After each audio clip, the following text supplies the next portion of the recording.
Bonjour à tous. Aujourd'hui, je vous propose que nous parlions ensemble de 3 choses qu'il est important de savoir avant de commencer la pratique du yoga.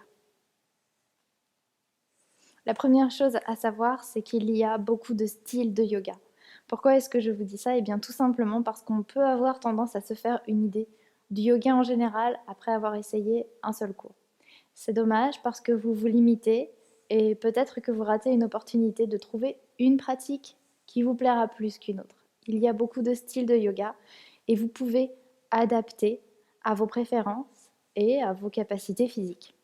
Si vous avez un corps très musclé et très raide, il y a des yogas très doux qui vont vous étirer et qui vont être un complément à votre activité sportive habituelle. Si au contraire, vous aimez les choses qui bougent et vous trouvez que vous ne faites pas assez de sport, alors le yoga Vinyasa, par exemple, pourra beaucoup vous aider. Si vous êtes très méthodique, très rigoureux et que vous aimez voir vos progrès rapidement, vous pouvez aussi pratiquer le yoga Ashtanga qui est la répétition d'une série de postures. Toujours la même chose. De cours en cours, vous ferez exactement la même pratique. Et il y a des cours qui sont très fluides, très instinctifs, qui font des mouvements qui vont vous permettre d'avoir l'impression de danser, comme le yoga Strala, par exemple, si vous aimez vous exprimer et laisser le corps s'exprimer. Deuxièmement, le vrai yoga n'est pas vraiment celui qu'on voit sur Instagram.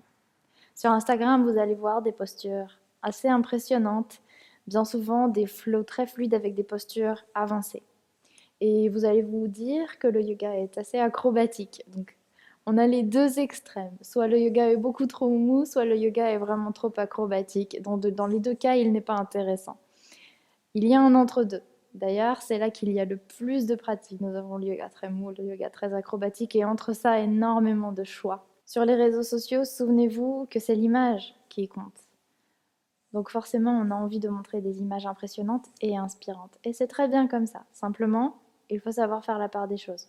Et le piège, ça va être de se comparer et de penser que parce qu'on ne sait pas faire telle ou telle posture, on ne sait pas faire de yoga.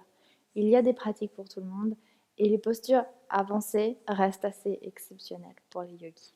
Souvenez-vous d'une chose, on pratique le yoga pour soi. La troisième chose que je voudrais partager avec vous, c'est le fait que parfois, le vrai défi est dans la lenteur. Généralement, dans les cours les plus fréquents de yoga, nous bougeons assez rapidement, nous enchaînons les postures de manière assez fluide, de sorte que l'esprit est bien occupé. On sait quoi faire et on est concentré sur nos postures.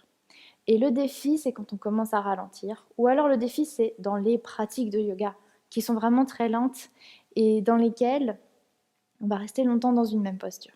Dans ce cas-là, on va avoir tendance à laisser les pensées arriver, et c'est là qu'est le vrai défi, puisqu'on doit rester avec soi-même. Dans mes cours, j'adore, au moment de ralentir un peu le rythme, vous laisser en pigeon pendant plusieurs respirations.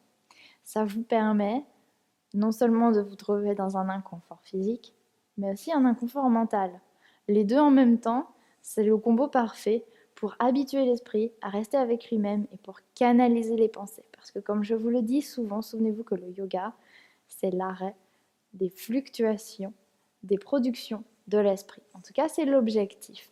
Pour y arriver, quoi de mieux que le combo parfait entre la difficulté physique et la difficulté mentale. Si vous dites que vous n'aimez pas quand c'est trop long, alors posez-vous la question, pourquoi est-ce que vous n'aimez pas? Et bien souvent, c'est parce qu'on n'aime pas trop se retrouver avec soi-même. Et je vous comprends. Alors je suis d'accord, ça vous fera peut-être un petit peu peur, surtout au tout début quand je vous parle de débuter le yoga et que je commence avec ça. Mais sachez que vous pouvez commencer avec du yoga vinyasa qui va vous aider à bouger.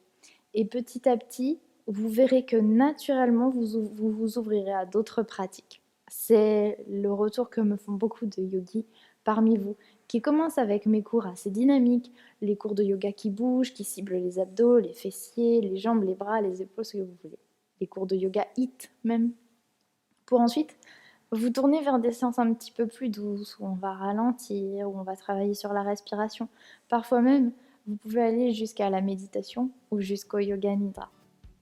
Dans tous les cas, sachez que vous pouvez commencer avec votre style de pratique, vous autoriser à tester, à ne pas aimer certaines choses, à en aimer d'autres. Ce que je tenais à vous dire, c'est qu'il y a forcément une adaptation pour vous